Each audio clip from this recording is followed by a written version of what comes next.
Good morning students. In our previous classes we have already done part 1 and part 2 of this experiment, and the experiment we are learning is the experiment number 2 from your section B and section B of your practical session. Student, these practicals are organized by Atomic Energy Education Society, Anushakti Nagar, Mumbai, and I am Kiran Kumari from A64 Rawat Bhatta, TGT Science. So students, I welcome you all to part 3 of this experiment. So let us recall what we have learned in this experiment. Student, this experiment basically deals with the study of morphology and the study of identification features of some of the organisms, and we have learned the basic identification features of the organism which help us to identify the organisms. Students, the organisms that we have learned in part 1 was bacteria, oscillatoria and spirogyra. So in part 1 of this experiment we have undergone the observation and identification feature of these 3 organisms. In part 2 we have learned about the identification feature and the morphology of Rhizopus, Agaricus, yeast, lichen and Marchantia. And in today's lecture we'll cover the rest of the organisms, and in today's class we'll learn Funaria, Fern, Pinus, one dipod plant and one monopod plant. Student, if we see the classification in which these organisms fall, bacteria and oscillatoria, they belong to kingdom Monera. Right? Spirogyra is a type of algae which comes under the kingdom Plantae. Then Rhizopus, Agaricus and yeast. These all are fungus and they belong to kingdom Fungi. Then we are left with lichen. Lichen is an association of algae and fungi that we have read in our previous class. And the next one is Marchantia. Marchantia is a bryophyte which is a plant and it comes under kingdom Anemone. Right? In today's class we will cover the following organisms, in which Funaria is another type of bryophyte and Funaria is a moss. Then we will learn about Fern. Fern is a pteridophyte. Then we will learn about Pinus. Pinus is a gymnosperm. Okay, and we will be left with 2 more organisms, 2 more plants, and these plants are one dipod plant and one monopod plant, and these are classified under angiosperm or the flower plant. Okay, children. So let us learn more about the identification feature of these organisms for a more clear picture of the organisms. Okay, students. So now over to the identification features of the organism. So let us learn the organisms that are under part 3. So students, the first specimen that we'll study today is Funaria, and Funaria is a type of bryophyte, and as I've told you in the previous class that bryophytes are divided into 2 different types of plant. One is the liverwort and the second is moss. Under liverwort we have read about Marchantia.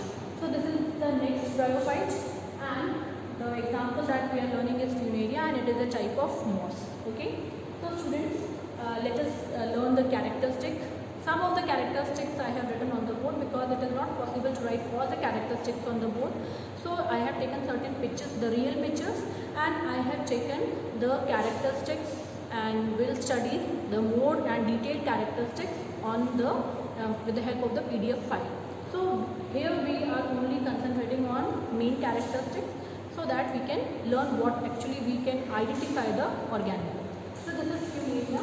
It consists of a thalloid body and the thallus consists of upright stems.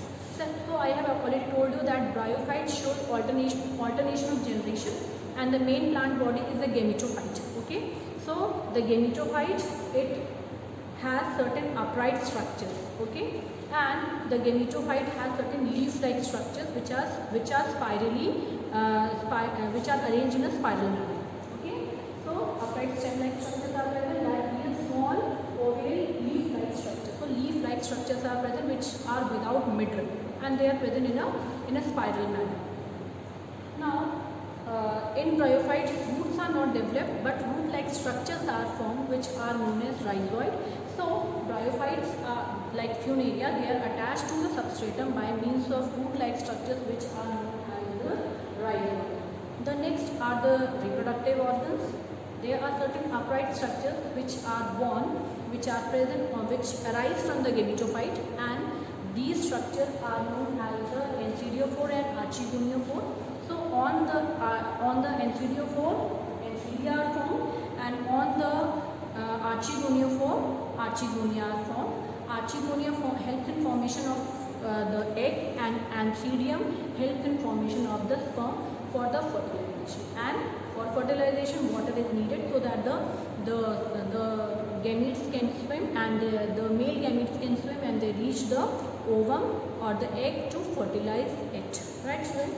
So the gametophyte, which is the thallus-like body, which has a stem-like structure, which has a root-like structure, which has rhizoids in it, it gives rise to the sporophyte generation. So the main plant body is a gametophyte, and it gives rise to the sporophytes. Now, if we see the sporophyte, on the sporophyte, the gametophyte will give rise to two different branches on the same plant. While one branch will produce the male reproductive organ, and another branch will produce the female reproductive organ. Okay, and when the sporophyte forms, the sporophyte it has three structures. One is capsule, then another one is seta, and the third one is foot. Foot is the structure with which the sporophyte is attached to the gametophyte. Okay, so it is inserted in the gametophyte. The middle, the stem-like structure. Above foot is seta, and the third one, the upper structure which bears the gametes, that is which bears the spores, that is the capsule. Okay, so this is the sporophyte. It will be more clear when we see the picture. Okay, so I have we have a specimen here which is of Funaria. Okay, and yes, now you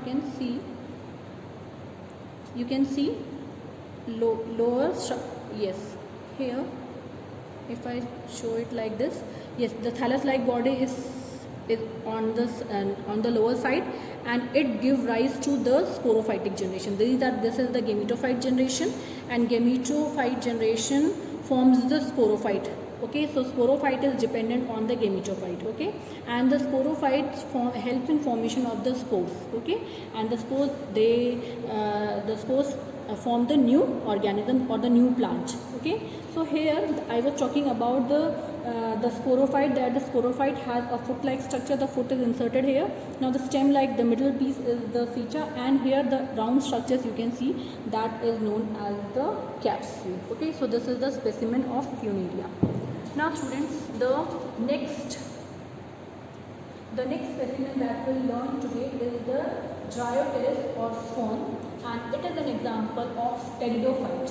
Okay, so this is an example of pteridophyte, and this pteridophyte fern was this moss was an example of bryophyte. So after bryophyte, which group of plant comes? The pteridophyte. Now pteridophyte, they show the appearance of subterranean rhizome. Rhizome is a stem-like structure which has nodes and internodes. Means node is followed by internode, and then internode is followed by unnode. Okay, so this type of structure is present, and it is present inside the soil. So when the rhizome grows, it forms certain upright structures. Okay, and the aerial shoot which is formed has compound leaves called frond. Okay, so from here the exact leaf up to bryophyte we call as leaf-like structures. Now from pteridophyte certain leaves are formed. Okay, so these leaves are compound leaves. Okay, students. So I have a specimen of fern, which is a pteridophyte. Now you can see this pteridophyte or a fern. Student, this is fern, and if you look here, it has this entire structure. It is, student, one leaf, a single leaf, but this is an example of a compound leaf. Why it is an example of a compound leaf? Because the entire blade, this area, this whole portion of the leaf is known as the leaf blade. Okay, it is known as the leaf blade. So the leaf blade is divided into many small leaflets. Therefore, this is an example of a compound leaf. Okay, and here, so this is the whole leaf, and the portion with which the leaf is attached to the plant, to the lower part of the plant is known as the petiole. इसे क्या कहते हैं? This is known as the petiole, and the petiole has certain hair-like structure. If it is not visible by this, then by means of certain slides or photographs, we'll see it. Okay, so this petiole, it has hair-like structures, and this petiole extends above, and this extended portion is known as rachis. So the rachis bears small leaflets around it on both the sides. So this is an example of compound leaf. Now, student, the front view of the plant is the dorsal side, and if you look here, this is the ventral side. So front view is dorsal, and this is the ventral view. And here, yes. So when the aerial shoot arises, the aerial shoot gives rise to compound leaf. Okay, leaf pod, and the whole leaf is known as the frond. Okay, this is frond, this is petiole, and this middle one is known as rachis, and a single leaf-like structure is known as the leaflet, and this is the whole leaf, which is also known as the frond. Okay, now certain sac-like structures are formed on the ventral side, which are known as surae. Okay, so as I told you earlier, this is the dorsal side and this is the ventral side. Okay, so on the ventral side, black and certain round structures are formed. It is not visible here because it is formed in mature leaf. Okay, so but I have the real picture of that, so where we can see that structure. So these round structures are known as the surae. Okay, and in this round structure, what are formed? Certain spores are formed. Okay, so spores are formed inside surae, and surae are round structure which are formed on the ventral side of the compound leaf, or ventral side of the leaflets. Okay, and many leaflets are present in a single leaf, and the single leaf is known as the frond. Okay, and these leaves, they arise from the rhizome in upright position, and some of the leaves, they become encircled round and round like a spring, and they are present at the lower side. So students, this was about the frond. Next we will move to the next organism, which is again a plant, and after pteridophyte we move to the next group of plant, which is the gymnosperm. Okay, so the characteristic feature of gymnosperm is that they are non-flowering plants, and they bear the seed, but the seed is open or naked, and it is not enclosed in the fruit. Okay, whereas when we read angiosperm after gymnosperm, there will see that the angiosperms are known as the flowering plant, and they produce seeds which are properly enveloped by the fruit. Okay, so let us learn the characteristic feature of pinus. Okay, so this pinus, it has a cone-shaped plant body. Okay, normally this plant, it exists in the area which receive a heavy rainfall, or in the hilly area where the temperature is less. There this type of plant is found. So normally it's a large plant. Okay, and its length can go to much meters, very high. Okay, and some of the varieties of pinus, they come under the category of longest plant also. Okay, so they are normally cone-shaped plants, and if we look to the texture of the plant will have hard, woody and cylindrical. It will have hard, woody and cylindrical stem and branches. The next one is that this plant bears two types of branches, branches of unlimited growth and branches of limited growth. So once suppose this is the plant.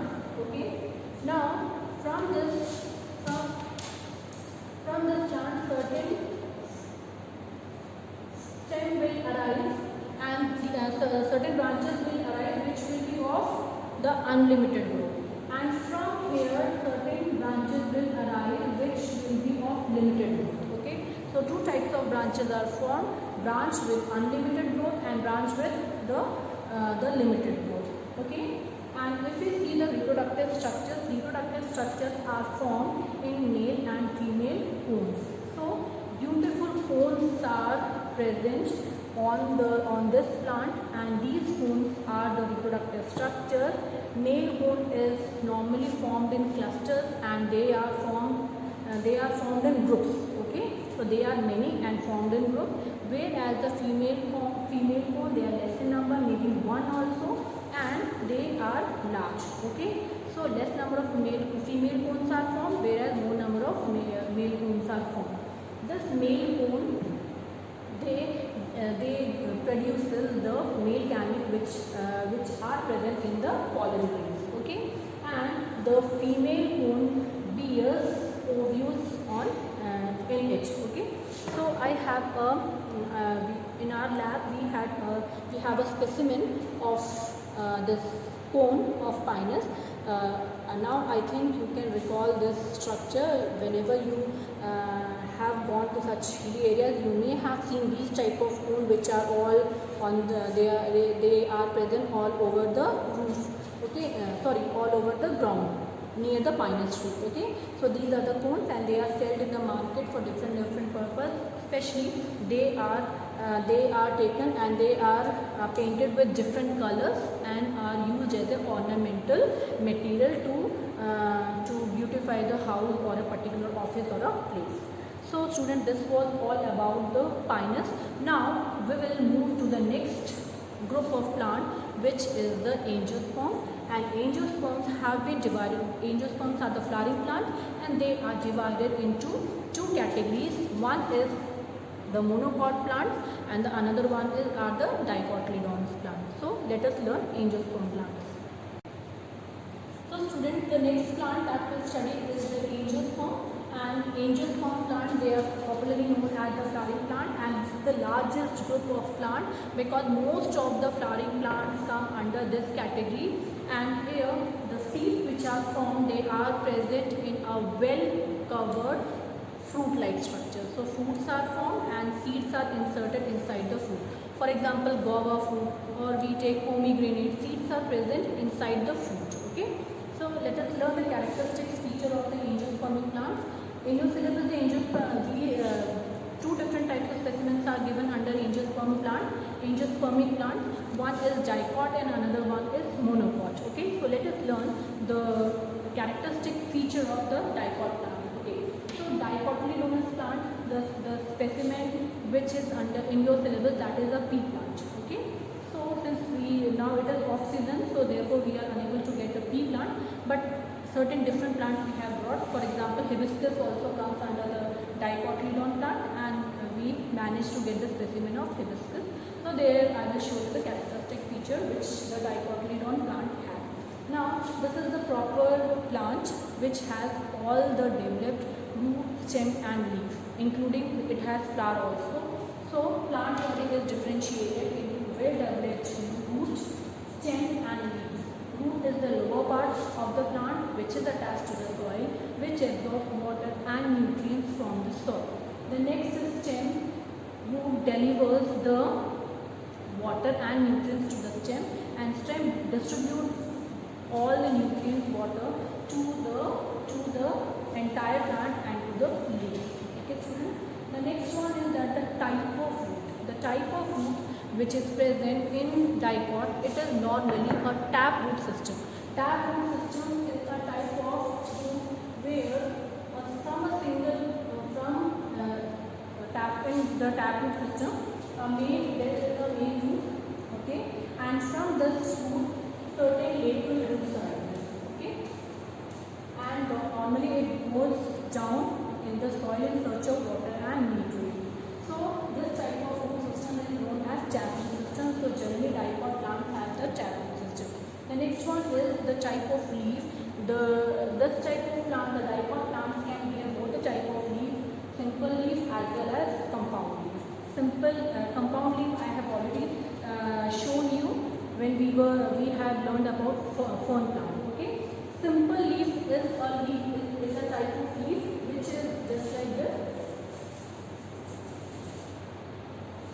Okay, if a leaf is like this is a simple leaf where the entire the blade is entire and it is not divided into a leaflets, number of leaflets.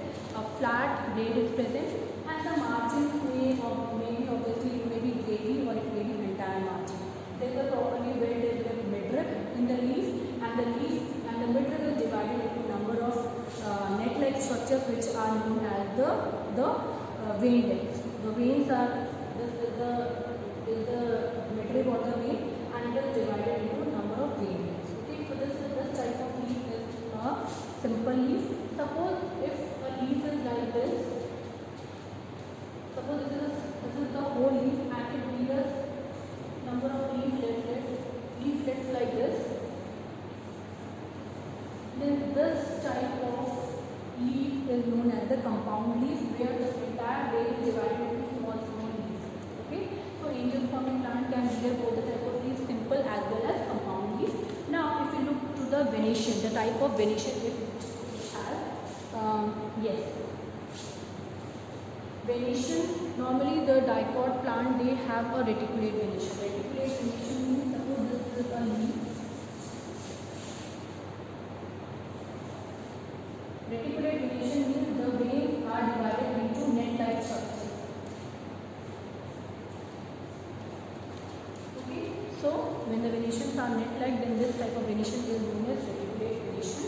And if we see the reproductive structures are two types. One is the male reproductive structure which is known as stamen, and another one is the female reproductive structure which is known as polypody. Yes, the male reproductive structure is known as stamen and female reproductive structure is known as the carpel. Stamen bears the male gamete and the carpel bears the female gamete, and after reproduction what is formed? The zygote is formed. Zygote develops into embryo, and embryo gives rise to when the embryo changes into seed, and when the seed matures, and after maturation when it gets the favorable conditions like presence of water and nutrient, it gives rise to new plants. Okay, now the seeds which the dicot plant has, they can be split into two halves, and each of the half bear one cotyledon. So seeds have two cotyledon, and therefore these type of plants are known as dicotyledonous plant. Okay, will show you certain pictures also to have an idea of dicots. Okay, now the last organism that we'll study in today's class will be a monocotyledonous plant. Okay, the monocotyledonous plant, again the plant body is divided into root, stem and leaves, and the roots have a fibrous root system. Okay, means fibrous root system. If I draw the diagram of the fibrous root system,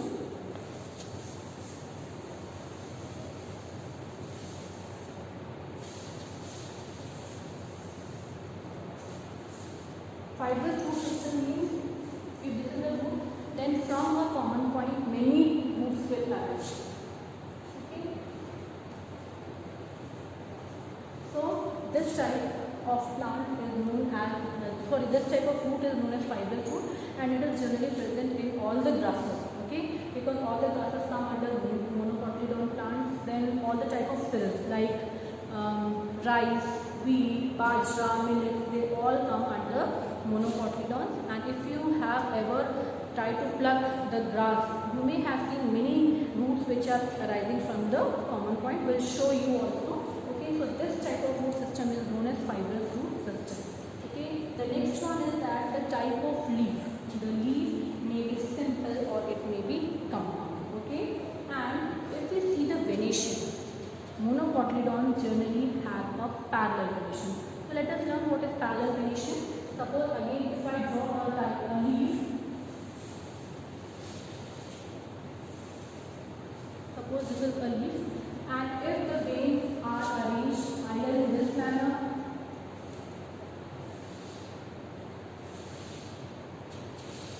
if the veins are arranged parallelly to the midrib, okay, then this type of venation is known as the parallel venation. And normally on this type it is very difficult to know what is the dorsal side and what is the ventral side. Whereas if a leaf has a reticulate venation, then there the dorsal and ventral side can be easily identified.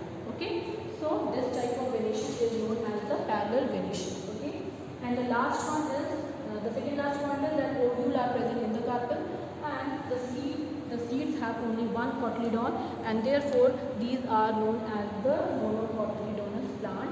Unisyllable. The example of monocotyledonous plant which is given is male, but again this is the off season for male, therefore we could not get the specimen, and I have seen certain pictures to show the diagram of the monocotyledonous plant. So students, let us see the specimens of dicot and monocot plants. Yes. So students, this is the specimen of a grass, and grass is from monocotyledon. Grass is an example of a monocotyledon plant, and here if you look to the root system, so it has a fibrous root system and many roots arise from the common point. Okay, so from the common point you can see many roots are arising. Students, this root, it is an example of fibrous root, and you can see from a single point many, just a minute student. So from the single point many roots are arising, and this is a grass. Okay student, and if we see it has the grasses normally have a long leaf, and if we see the venation, for venation we'll see the next plant. Okay, now here if you can see this type of leaf, it has a parallel venation, and if we want to see which is the dorsal side and which is the ventral side, normally this front side is the dorsal side and this back view is the ventral view. Okay, and this is the midrib and these are the veins. Okay, so if we use a hand lens to see the venation, I think it is visible, the venation is visible. So this type of venation where the veins are parallelly arranged to each other, this type of venation is known as parallel venation. Okay students, so this is an example of a leaf with a parallel venation which is normally present in monocots, and all the grasses and all the cereals belong to the monocotyledons. Student, this is the specimen. This is the specimen of a grass here. When it is stored in the chemical or in a preservative, then its color has decolorized, and here you can see the green color, and here you can see, since it's a preserved one, therefore the color has decolorized and it has now become colorless. Now students, let us see the features of a dicot plant.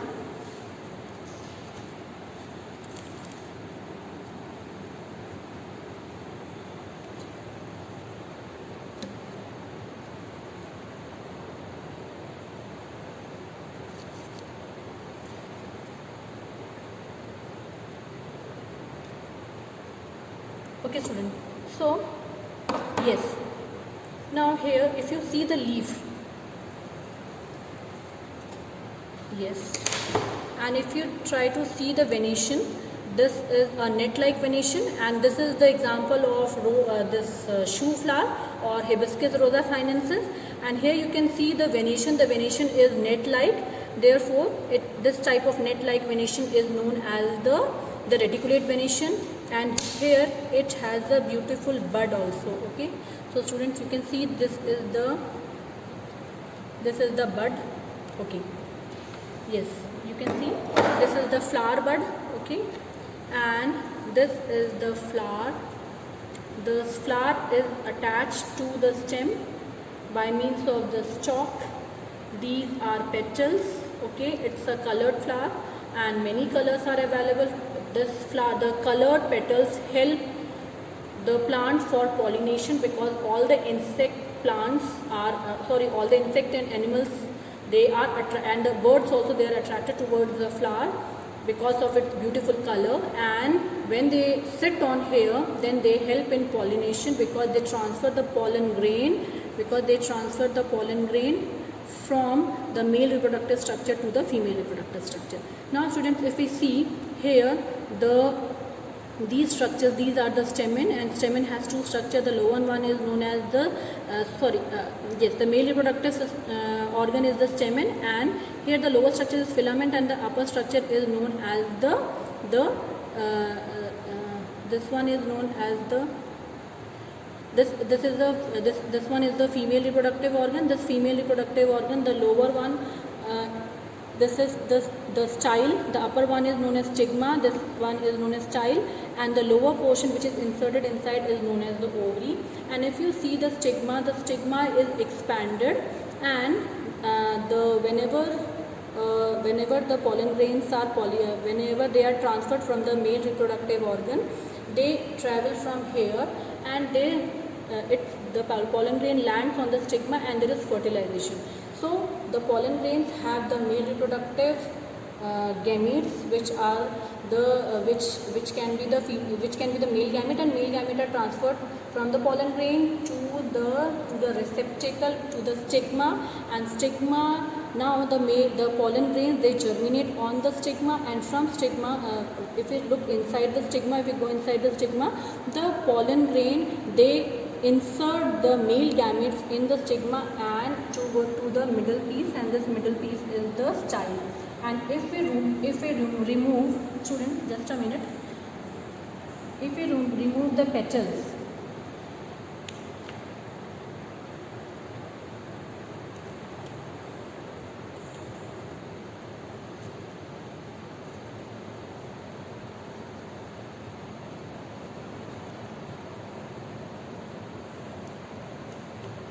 okay, now students, you can see this is the female reproductive organ. Here this is the above structure is stigma, this is style, and the lower portion is known as the ovary. Let me take out the ovary too.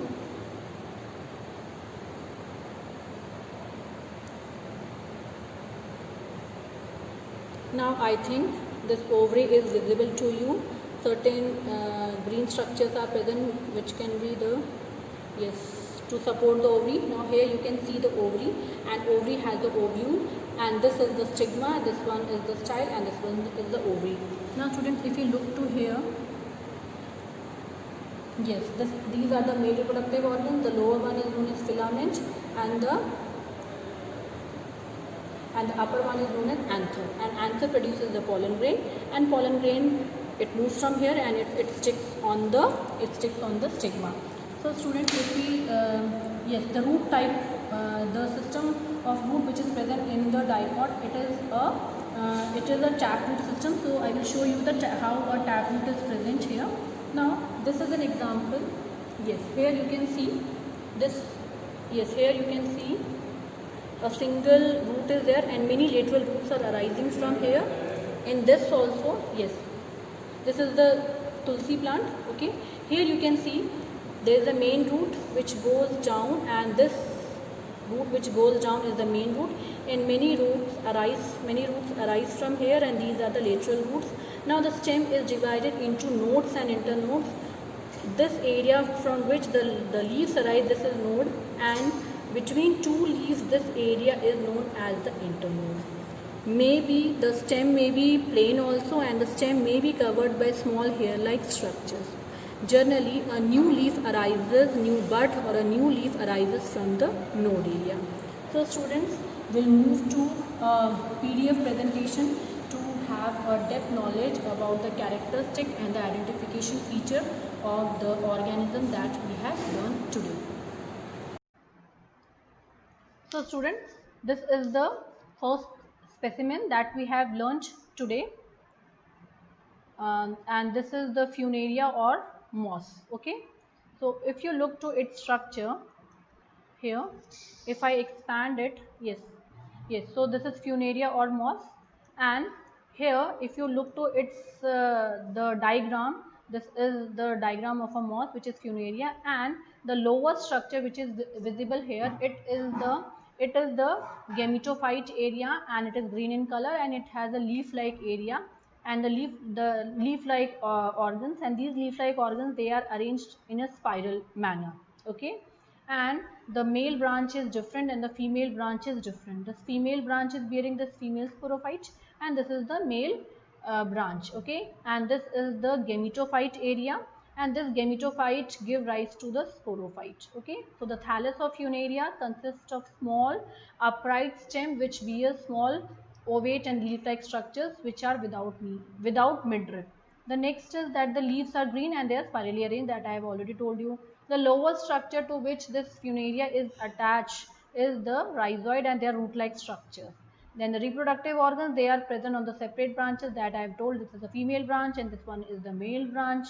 Okay, and the female branch, it bears the mature sporophyte, and the sporophyte consists of foot, seta and capsule. This lower one is foot, this is seta, and this is the capsule, and in the capsule the spores are formed. Okay, and this is the male branch. So on this male branch, antheridia are formed, and antheridia will form the antheridia will be formed in the male male branch of this Funaria. Okay, yes. Female branch will bear the archegonia and male branch will bear the antheridia. Okay, yes. Now we'll move to the next one. If you see the systematic position, in the systematic position, the Funaria comes under kingdom Plantae and the division is Bryophyta. Next we'll move to the next specimen. The next specimen is a fern, and here you can see the structure of the fern. So it is also known as Dryopteris, and it has a septenarian rhizome. I have already told you that it is inside the soil. The rhizome, it is covered with thick short scales. Okay, the aerial shoot has several large compound leaves. As you can see, it has a large compound leaves, and if I increase its increases its view, then you can see certain round leaves are there, encircled round spring-like leaves are present. These are known as circinate venation, and these are the rhizome with which this pteridophyte it is attached to the substratum. Okay, so petiole is long, cylindrical, and covered with hair legs. This one is the petiole. Now moving to the next slide.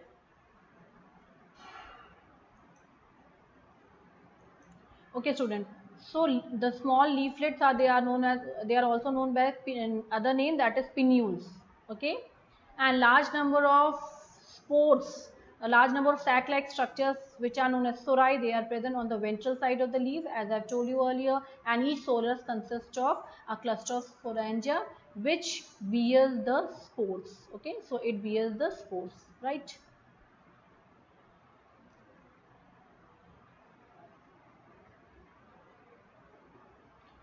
And this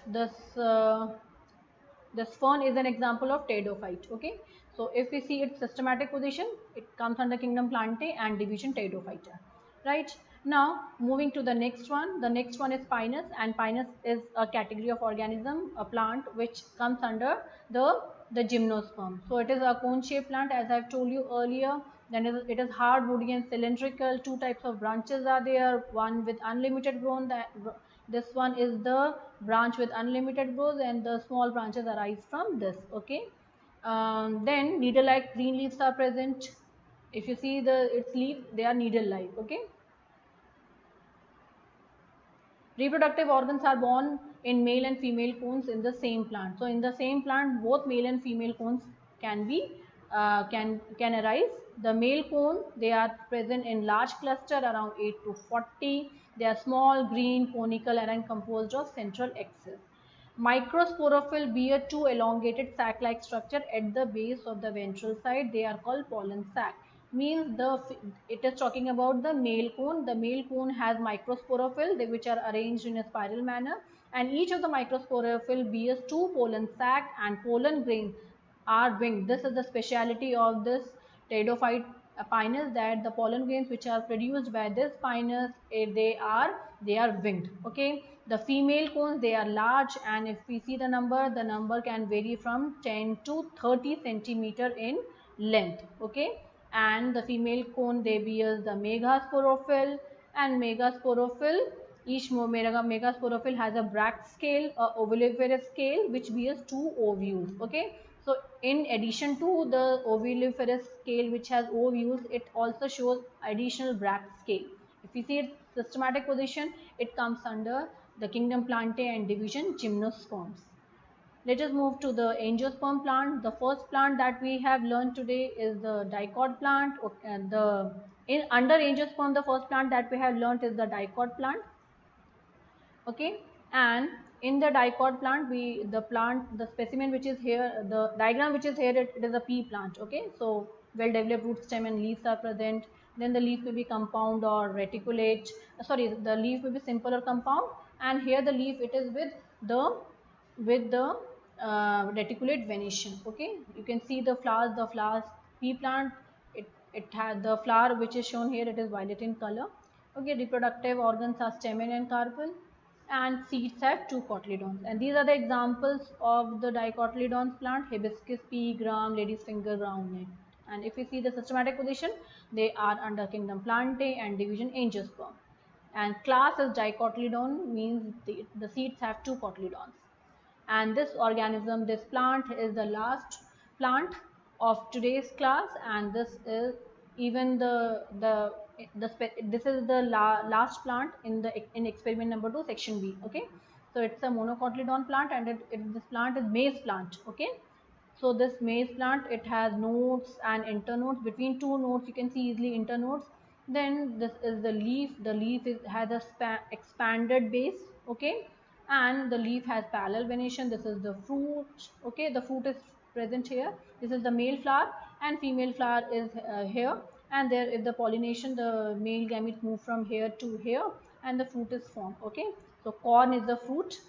Now, plant body is differentiated into root, stem and leaves, fibrous root system. So, from this common point, many roots arise.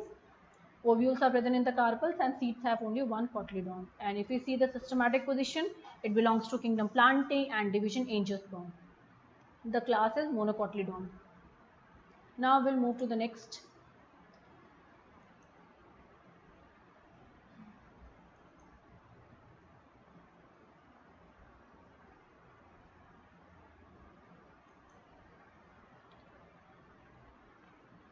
Yes, students. So,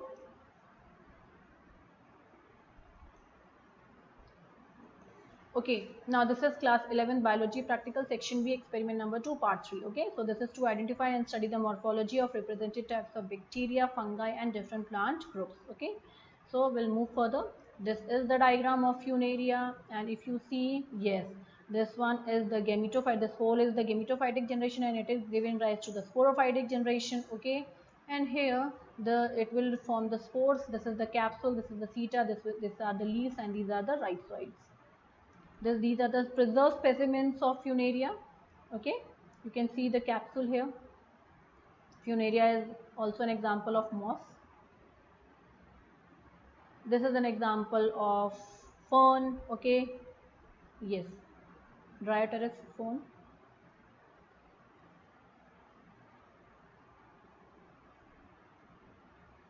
Yes. Okay. Now here you can see this leaf. The whole leaf is known as the compound leaf, and this compound leaf is known as what? It is known as frond. Okay. This lower one is known as the stipe here. Okay. This entire is the blade. You can see the expanded leafy part of the frond is blade. This lower one is also known as the petiole, and above the petiole arises above to form the structure which is known as the rachis. Okay, the stalk within the blade is known as the rachis, and the small leaflet, they are known as pinnules. This is the rhizome, and this is a spring-like leaf. Okay, here. So this whole structure is the frond. This whole structure is the frond. Okay, and this is rhizome, and roots are formed here.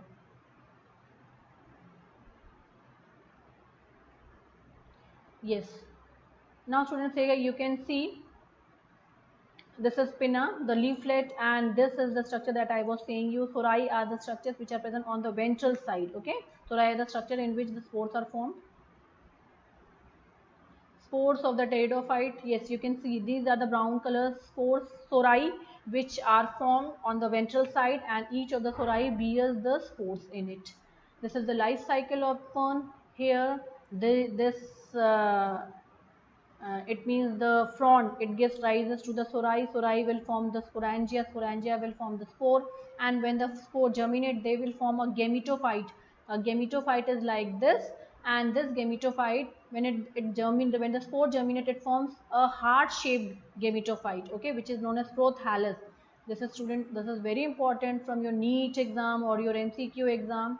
And now certain structures are formed here, which is archegonia and antheridia. Antheridia will give rise to the sperm and archegonia will give rise to the egg. When both of them will fertilize, the zygote will form embryo. Embryo will again give rise to the gametophyte, and the gametophyte, it will, from the gametophyte, the, yes, you can see this is the gametophyte and this is the young sporophyte emerging here.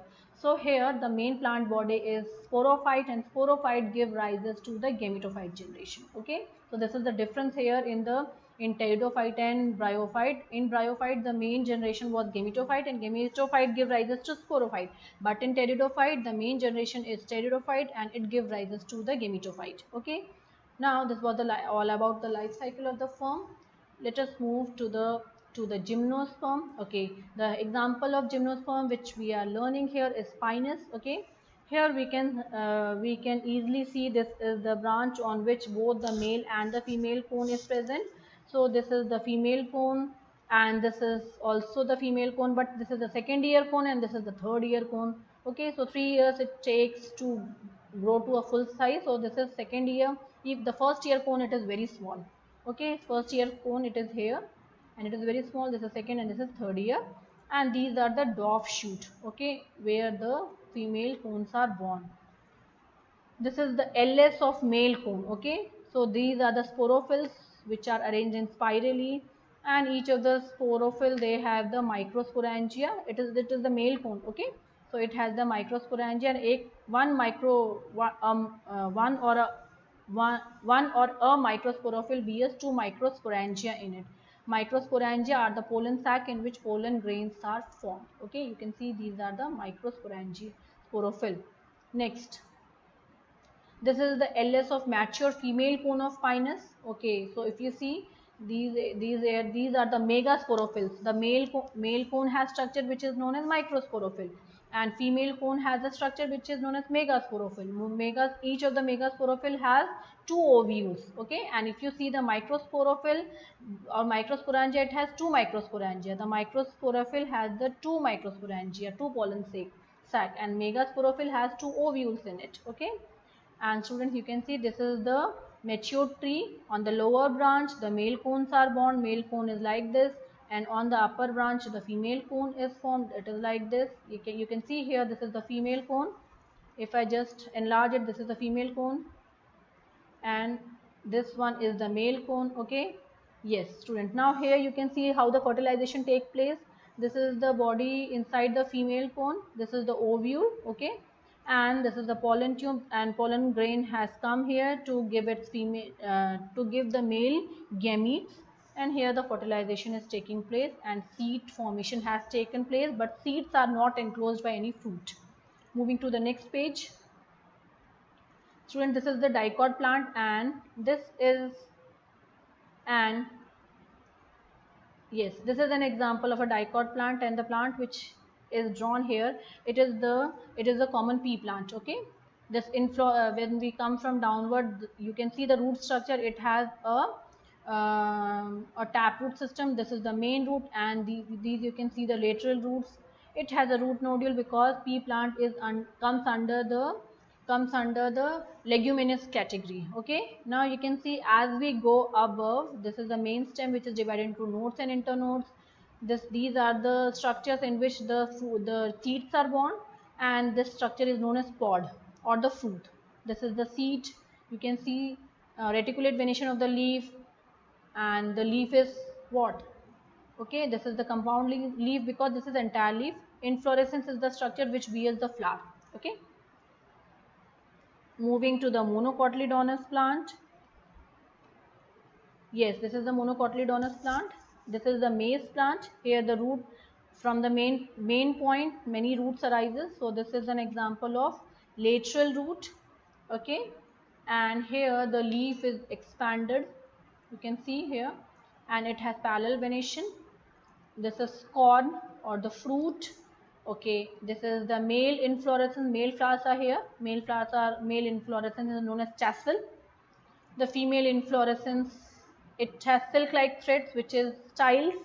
Okay, and the female inflorescence is known as the female inflorescence or okay, and here you can see the mature because here fertilization has taken place and fruits are formed. Okay, fruit with seeds are formed. This is the seed, right? Okay, and here the seeds are open, they are not covered by any fruit.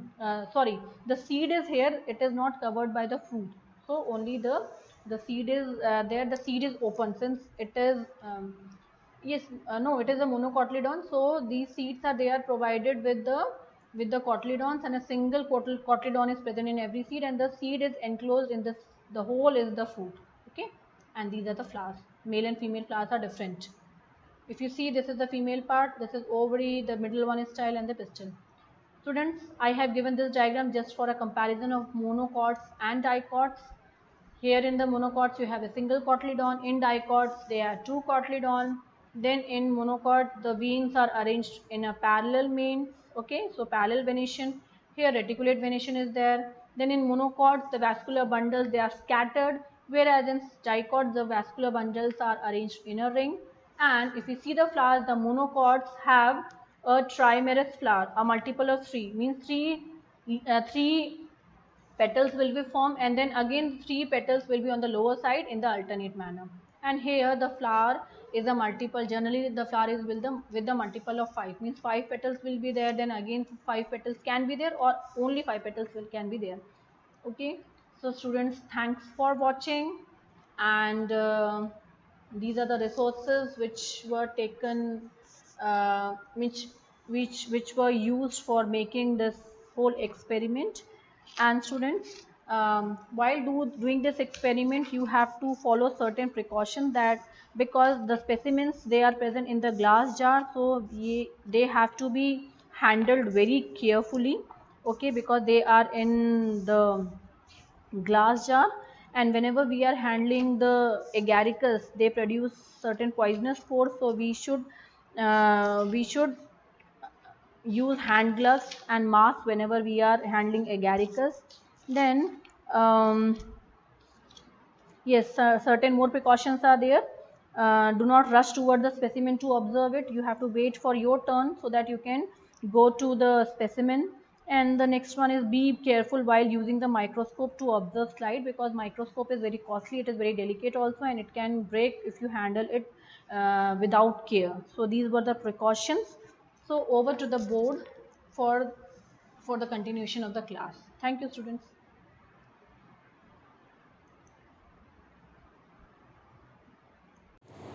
Students, we managed to get a beautiful plant, and I want to show it now. This is a small plantlet which has just now arisen from the soil after the germination of the seed, and here you can see it has a small root, white color root. This is white because it's a young plant, very young plant, and I think it is a plant of 2 or 3 days only. Okay, so it has a small white root and lateral roots are arising, and it's a dicot. You can see the main root, you can see the lateral roots, and if I go above, you can see it has these structures. Student, these structures are the cotyledons. Okay, and as I told you earlier, the dicot plants have 2 cotyledons, and cotyledons are also, these are also known as the young leaves because they are green in color, they are thick, and when they arise out of the soil in the form of 2 leaves. So they are also known as the first leaf. These cotyledons are also known as the first leaves of the plant, because when the plant arises from the soil, they arise as the first leaf. So these are actually the cotyledons. And now you can see a young plant over it. These are the leaves, and it will grow above to form branches, leaves, flowers, and fruit. So students, in today's class we have learnt about the specimens like one bryophyte we have learned, that is Funaria. Then we have learned pteridophyte, which is fern. Then we have learned the gymnosperm, that is Pinus, and at last we have learned two angiosperm, one is dipod and one is monopod. So students, thank you for watching the lecture, and we have finished this experiment in 3 sections, part 1, part 2 and part 3. So we have covered the entire experiment number 2, section B, in which we have learned about the morphology and identification feature of some of the organisms. So students, thank you for staying with me from the last 3 lectures, and I hope that you have loved to watch this practical. And if you have any queries or any difficulty while understanding this lecture, please post your questions or queries in the comment section box. Thank you, students.